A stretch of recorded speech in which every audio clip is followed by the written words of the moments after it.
Hi ఈరోజు వంకాయ వెల్లుల్లి కారం చేసుకుందాం రండి.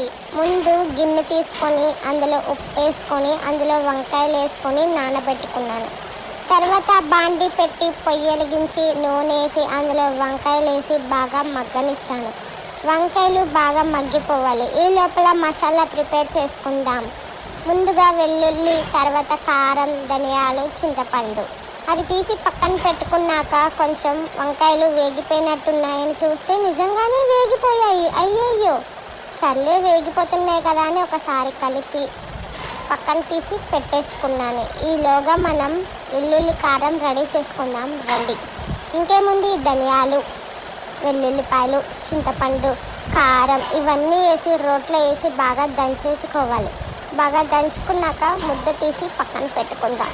తర్వాత బాండీ పెట్టి అందులో మళ్ళీ కొంచెం నూనె వేసి ఉల్లిపాయలు వేసి పచ్చిమిరపకాయలు వేసి పోపు దినుసులు వేసి కరివేపాకు కూడా వేసి బాగా వేగనివ్వాలి.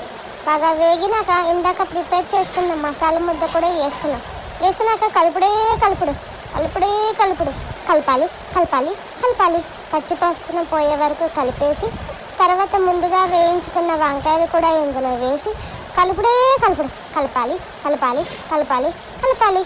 ఇంకేముంది, మన వంకాయ వెల్లుల్లి కారం రెడీ అయిపోయినట్టే.